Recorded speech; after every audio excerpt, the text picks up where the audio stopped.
of diarrhea. Passage of liquid, loose or water stool 3 or more times in 24 hours is called diarrhea. Classification of diarrhea. There are various classification of diarrhea on the basis of dehydration. Mainly, classification of diarrhea on the basis of dehydration is divided into 3 categories. That is, no dehydration, some dehydration, and severe dehydration. No dehydration, some dehydration, and severe dehydration. And in other clinical classification, that is acute diarrhea that lasts within 3 to 7 days, not more than 7 days, which last 2 to 7 days, because within 7 days it will be automatically cured, because generally the causative agents are virus. So that lasts within 3 to 7 days, that is acute diarrhea. Then dysentery, diarrhea with visible blood and mucus. Diarrhea with visible blood and mucus. If blood and mucus present in stool, that is dysentery. Similarly, chronic or persistent diarrhea, diarrhea which lasts for 14 days or more, called chronic or persistent diarrhea. Diarrhea which lasts for 14 days or more is called chronic or persistent diarrhea. And other classification, that is diarrhea with severe malnutrition, because diarrhea leads malnutrition and malnutrition leads diarrhea. So there is vicious cycle. We will discuss in the next slide. So this is the classification of diarrhea.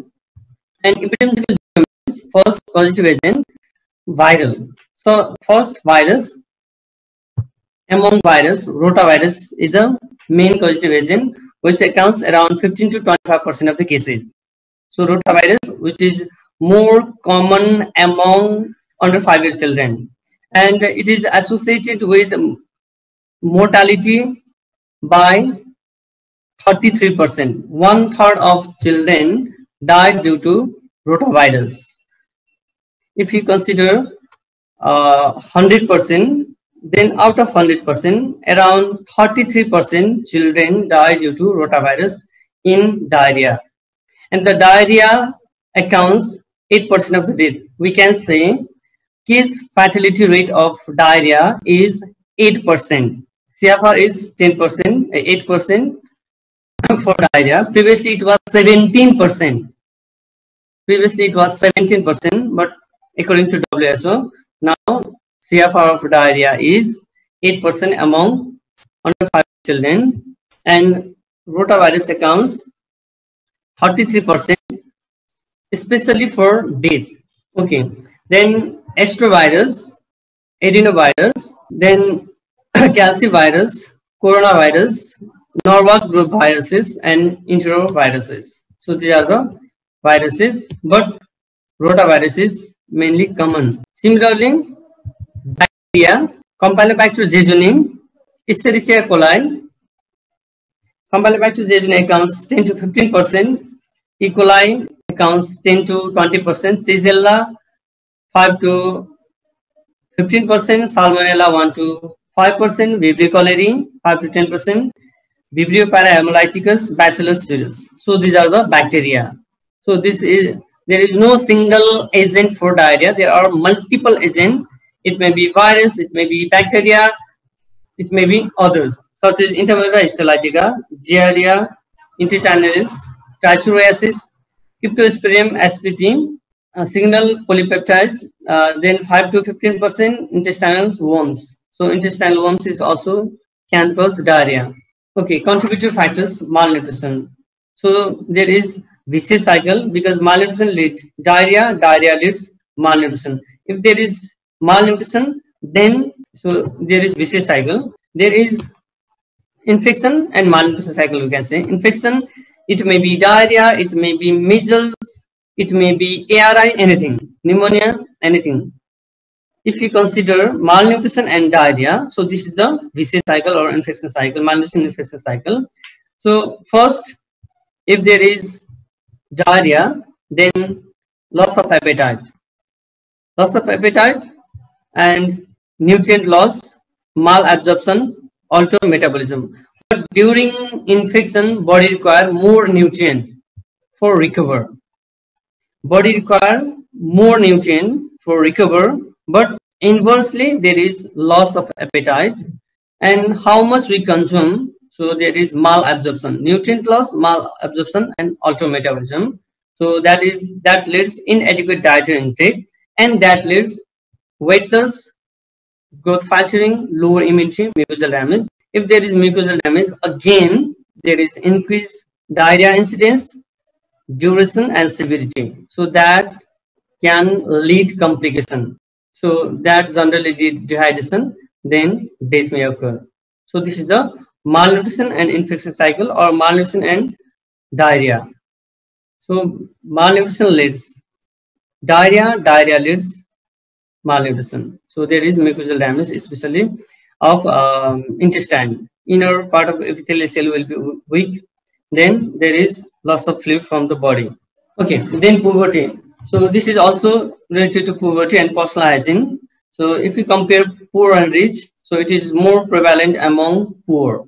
Prematurity, childbirth before 37 weeks of gestation. The normal period is 37 to 42 weeks of gestation, but prematurity before 37 weeks of gestation. So it may be associated with low birth weight also.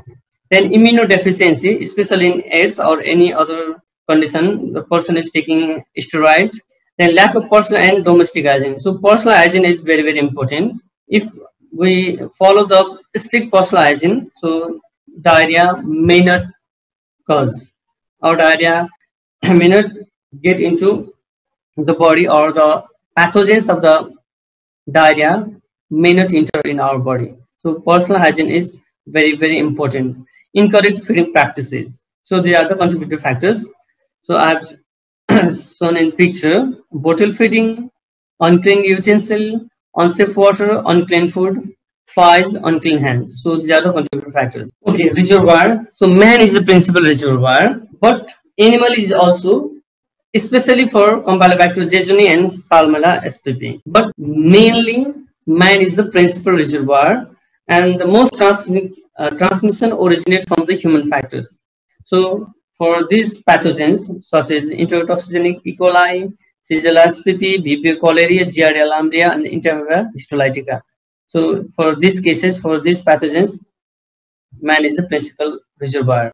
Okay, host factor, mainly less than 5-year children. Mainly less than 5-year children are host, or the person with malnutrition, because immunity power is lower. That's why person with malnutrition, they are the host. We can say susceptible host. Susceptible host, person with malnutrition or immunity power is lower, and it is more common among 6 months to 2 years. So incidence is found highest among 6 months to 2 years, because this is the period of weaning. So during 6 months or within 6 months, there is exclusive breastfeeding. That's why there is almost no chance of the diarrhea. But after 6 months, child introduce the complementary feeding. Then diarrhea start to occur after 6 months to 2 years. So this is the age period where diarrhea found in highest number. If we break down 6 to 2 years, then it is more common 6 to 11 months also. Okay, if there is bottle feeding, then it may present under 6 months as well. Okay, environmental factor for temperature, climate, and the tropical climate. For temperature climate, warm season, bacterial diarrhea is more common. In winter season, there is viral diarrhea is more common, particularly rotavirus. And the mortality accounts 33% due to rotavirus. So in temperature climate, warm season, bacterial diarrhea is present, more common. Winter season, viral, especially rotavirus, is more prevalent. Similarly, for tropical climate, in dry and cool month, viral diarrhea again. Rotavirus diarrhea occurs throughout the year in tropical climate, but even though in dry and cool month, viral diarrhea is more prevalent. In warmer rainy season, bacterial diarrhea is more prevalent. Similarly, mode of transmission, obviously it is fecal oral route. It is, we can say, fecal oral route is the main mode of transmission, but it can be transmitted through waterborne. Again, that is the fecal oral route. Foodborne, other transmission, finger, fomites, and dirt. So mode of transmission is fecal oral route, and it is transmitted through water, food, fingers, fomite, dirt. So this is a chain of infection. Infectious agent, it may be bacteria, virus, and others. Reservoir and host. Host, that is the susceptible host. Mainly 6 months to 5 years. If you compare high risk or the common age group, 6 to 2 years. If you break down 6 to 2 years, then it is more prevalent among 6 to 11 months. So that is the susceptible host. Portal of exit, obviously, that is the portal of exit is anus through feces. Then mode of transmission, fecal oral route, portal of entry, mouth, susceptible host. So this is the chain of infection. Okay, this is a 5F diagram. That is flies, fingers, fomite, food, and fluid. There is 5 F's. So feces can be transmit the infection through fingers, fomite, flies, fluid in food. Then it goes to new host. So feces, it may go through fingers, fomite, flies, fluid to food, then new host or susceptible host. So this is the 5F diagram or F diagram. Okay, consequences of diarrhea. Mainly there is dehydration due to loss of electrolyte and water. That is the consequences due to dehydration. There may be renal failure and cause death. There may be shock, hypovolemic shock due to fluid loss, then death. And malnutrition, we already discussed. Malnutrition leads diarrhea, diarrhea leads malnutrition. Decreased immune power. So they are the consequences of diarrhea. That's why vitamin A is given for persistent diarrhea. Okay, these are some clinical features. It may be vomiting, then diarrhea, obviously diarrhea, loose stool, watery stool, 3 or more times in 24 hours. Fever may be present, dehydration, cramping, abdominal pain, and bloating. So they are the common clinical features of diarrhea. And classification of dehydration or classification of diarrhea on the basis of dehydration. So we have to follow IMNCI protocol. So there is one protocol, CBIMNCI, that is Community-Based Integrated Management of Neonatal and Childhood Illness. So we will discuss in semester 4. So there is CBIMNCI topic in syllabus. So we'll discuss there in detail. But here we have to study about the classification of dehydration and management of the. So it is especially designed for less than 5-year children. Then no dehydration, there is no enough sign to classify is some or severe dehydration. Neither there is the clinical manifestation of some dehydration or severe dehydration. What are the some and severe dehydration we will discuss in other. Then 2 of the following. If the 2 of the following is present, that is the some dehydration, that is restlessness or irritable, sunken eyes, drinks eagerly, thirsty. So drinks eagerly, thirsty, that is the 1 point. Skin pains goes back slowly, not very slowly. Skin pains goes back slowly before 2 seconds. If it is skin pinch goes back slowly before 2 seconds, so that is the some dehydration. 2 of the following is present, then that is some dehydration. 2 of the following is present, so that is the severe dehydration. It may be lethargic or unconscious. Lethargic or unconscious, very sunken eyes, not able to drink or drink poorly. If there is severe dehydration, child cannot drink water or poorly drink. And skin pains goes back very slowly. So it takes more than 2 seconds. In some dehydration, takes not more than 2 seconds. Within 2 seconds, it retracts in one place. But in case of severe dehydration, skin pains goes back very slowly. Takes more than 2 seconds. Please don't do this. Who is doing this? Please don't do this. So someone is writing the slide. Please don't do this. And don't show the childish behavior. Okay. Assessment of dehydration. So it is assessment of dehydration, or we can say there is a difference between mild dehydration and the severe dehydration. So first, patient appearance. In mild dehydration or some dehydration, patient looks thirsty, alert, restless. But in case of severe dehydration, drowsy, lame, cold, sweaty, maybe comatose in severe dehydration. Similarly, in radial pulse, normal rate and volume. So there is no difference. So there is normal rate and volume. Similarly, for severe dehydration, that is a rapid pulse is rapid, feeble, sometimes impalpable. So sometimes it is impalpable. We cannot record the pulse rate. Sometimes impalpable, or if it is palpable, then obviously rapid and feeble. The maduro, the feeble. Blood pressure. In case of mild dehydration, it is normal, but in severe dehydration, the less than 80 mm of Hg. Systolic blood pressure is less than 80 mm of Hg. Systolic blood pressure generally 100 to 140 mg, 40 mm of Hg, but in case of severe dehydration, it is less than 80 mm of Hg, and sometimes it is unrecordable. In case of skin elasticity goes immediately. So skin pinch retracts immediately, but in case of severe dehydration, pinch retracts very slowly, takes more than 2 seconds. Tongue moist in case of mild or some.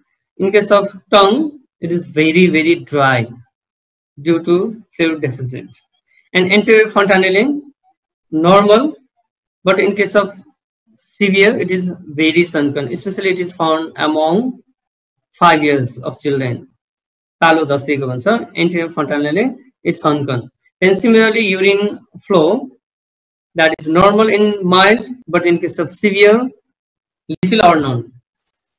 Little or none in severe dehydration. Then percent of body weight loss, around 4 to 5% of total body weight will be lost. But in case of severe, 10% or more body weight loss. In case of severe, then estimated fluid deficit 40 to 50 ml per kg body weight will be deficit. But in case of severe, 100 to 110 ml per kg body will be fluid will be deficit. So these are the assessment of dehydration as well as differentiation between mild dehydration and the severe dehydration. Okay, treatment. So for no dehydration, there is plan A. For some dehydration, there is plan B. For severe dehydration, there is plan C. Plan A, B, C. For no dehydration, A. Some dehydration, B. Severe dehydration, C. For no dehydration, give extra fluid, continue feeding. Obviously, for no dehydration, we have to advise for ORS. Similarly, for some dehydration, again ORS is given. But severe dehydration, refer to hospital. But in hospital, we give ringerolactid. Ringerolactid is the best solution. We give ringerolactid. If it is not available, then normal solution can be given, but not dextrose. Glucose cannot be given. Dextrose cannot be given in dehydration or severe dehydration. So ringerolactid. Okay, plan A. For less than 6 months, ORS can be given 50 ml after each liquid stool. If the child is 6 months to 2 years, 50 to 100 ml. Then 2 to 5 years, 100 to 200 ml ORS can be given for plan A. And the plan B, if the generally we have age as well as weight. So, but we have to prefer weight. If the child is under 5 kg, then ORS can be given 200 to 400 ml. If the child is 5 to 7.9 kg, not more than 8 kg, 7.9 kg, 400 to 600 ml. If the child weight is 8 to 10.9, 600 to 800 ml. Similarly, 11 to 15.9 kg, 800 to 1200. Similarly, if it is 30 kg or over, that is 2200 to 4000 ml ORS can be given for first 4 hours. So it is for first 4 hours. Then plan C, obviously IV infusion is required, ringerolactid is given, not dextrose, glucose can be given. If it is not available of the ringerolactid, normal saline can be given, but it can correct the acidosis. But ringerolactid is the best. So it is divided into infants and older children. Infant less than 1 year and 1 to 5 year, that is older children. So it is divided into first hour And next 5 hours for infant, total time is 6 hours. Similar for older children, total time is 3 hours. So first 30 minutes and next 2.5 hours. So first hour for infant, give 30 ml per kg body weight. So 30 ml. If the child is 5 kg, then 5 into 30, 150 ml for first hour. So according to that, we have to manage the drip. Then give 7 ml per kg for next 5 hours. So the volume is high as well as the time is also long. So 70 ml per kg body weight for next 5 hours. So total 6 hours. Then reassess. Thereafter, if there is correction, then if the child is able to drink, then we can provide ORS also. If it is not, then again reassess. Then follow same category or same rule. For older children, give 30 ml per kg for 30 minutes, then give 7 ml per kg body weight for next 2.5 hours. Total is 3 hours. Thereafter, reassess. Assess the child. If it is correct, if the child is able to drink, give ORS. If it is not, then repeat again. Same treatment. Okay. If there is dissenting, then ciprofloxacin is the choice of drug. So if the child is 4 to 6 kg, 1/4 tablet is given of 250 mg. So ciprofloxacin 2 times daily for 3 days of 250 mg tablet. Similarly, 4 to 12 months, that is 6 to 10 kg, half tablet can be given. Then 10 to 9 kg, 1 tablet can be given of 250 mg. So it is given BG for 3 days. Okay. Next, control of diarrheal disease. So that is short term and long term. For short term, there is appropriate clinical management. It may be ORS, it may be intravenous, maintenance therapy, appropriate feeding, and chemotherapy. If there is bacterial, then antibiotic may be required. So ciprofloxacin is the best drug. If there is cholera, tetracycline, doxycycline can be given. And if according to IMCF protocol, if the child is in no dehydration and some dehydration, ORS can be given. If there is severe dehydration, then intravenous dehydration can be given. In long term, there is better and safe care practices and preventive strategy. We will discuss one by one. So first, ORS therapy. So it is safe and successfully treating acute diarrhea due to all etiology in all age group in all countries. So ORS is the mandatory. ORS is mandatory for diarrhea, for some dehydration and no dehydration. And along with ORS, we can provide zinc. We will discuss the dose of zinc later. So 90 to 95% of all cases of cholera and the acute diarrhea can be treated with oral fluid alone. And the aim of ORT is to prevent dehydration and reduce mortality. So this is the significance of ORS. And this is low osmolarity formula. Reduce osmolarity ORS that is given by or recommended by WHO. The formula is sodium chloride 2.6 gram per liter, glucose anhydrous 13.5.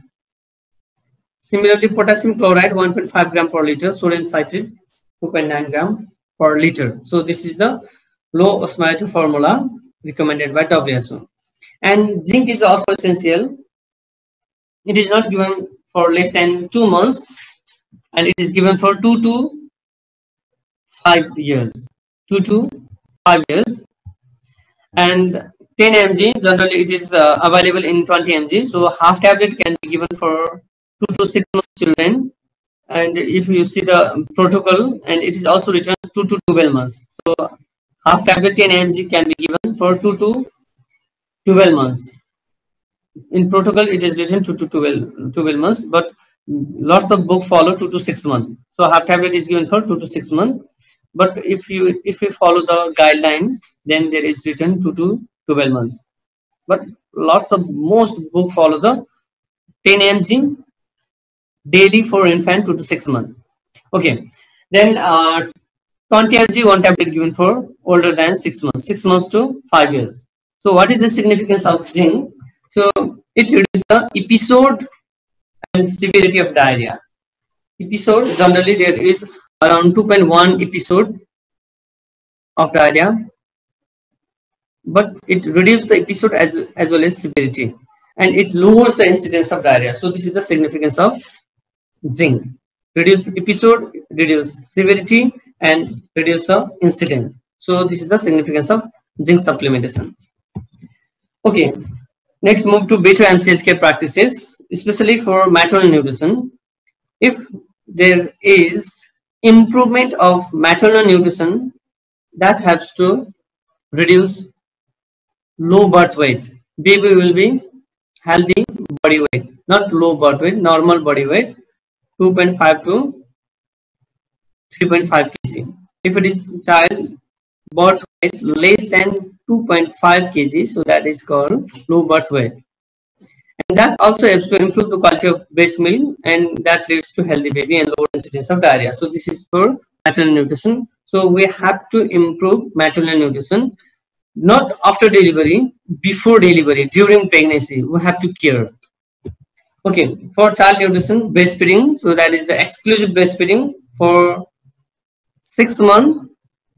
So exclusive breastfeeding, the definition of exclusive breastfeeding is breastfeed the child at least 10 to 12 times in 24 hours without giving any food or any water. So feed only breast within 6 months. In one time or in 24 hours, 10 to 12 times in one time, in one attempt, at least 10 to 15 minutes. So that is the concept of breastfeeding, exclusive breastfeeding. So after 6 months, weaning will be started. So initiation of weaning after 6 months, and continue breastfeeding. So continue breastfeeding up to 24 months, but after 6 months, we have to start weaning or feeding. After 6 months, along with breastfeeding, we can supplement or we can initiate weaning. So this is the child nutrition. So it is in Nepali. So there is Rota vaccine and the zinc saki, then ORS, then personal hygiene, environmental sanitation, then exclusive breastfeeding, safe drinking water, and provide vitamin A. So vitamin A under National Vitamin A program, it is biannual program where 6 months to 5 year children. This is the target group, 6 months to 5 year children can be provided vitamin A biannually along with albendazole. So vitamin A also helps to decrease the incidence of diarrhea, that also strengthen the epithelial cell of the body, including epithelial cell of the intestine.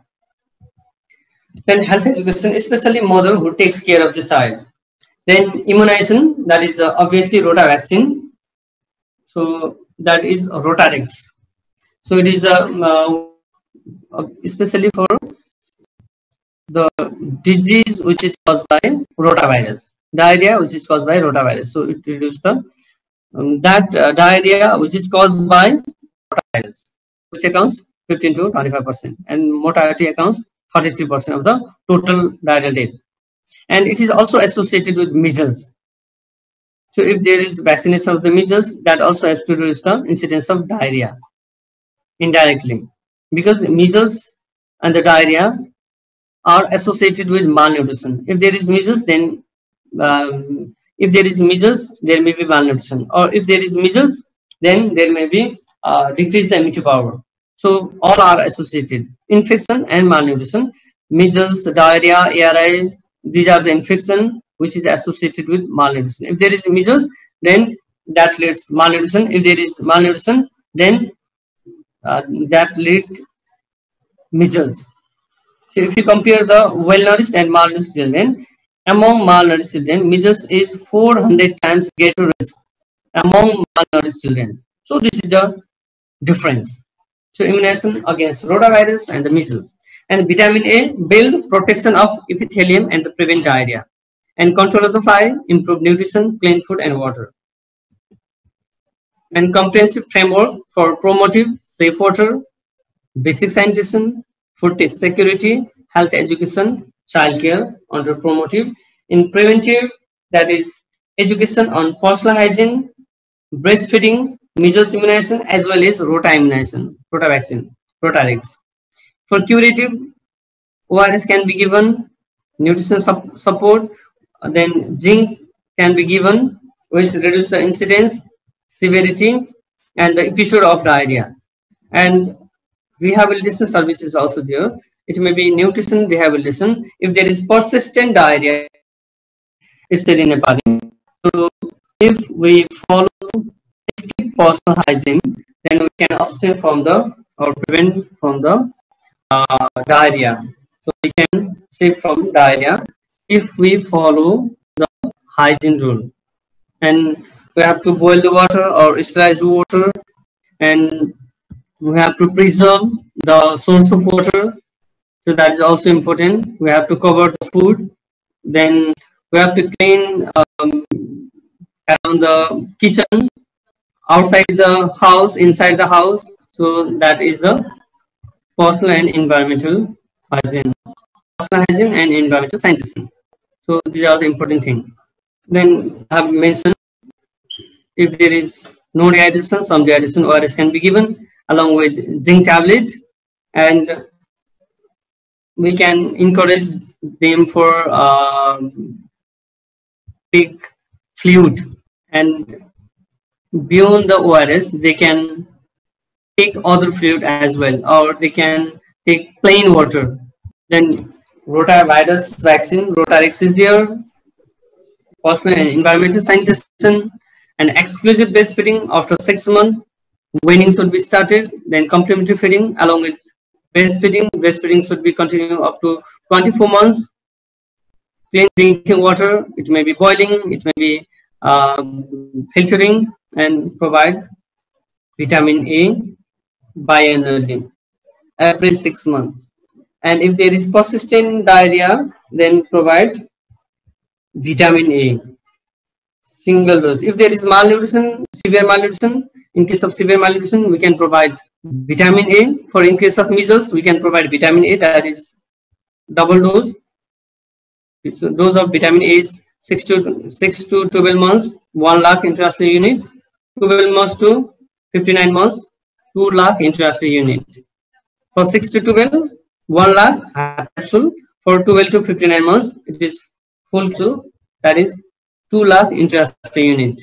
Then I have completed this, and promotive, preventive, curative, and rehabilitative service for disease intervention. Okay, that's all for today. Thank you. And next class are this other topic or disease. Okay, thank you all. Thank you.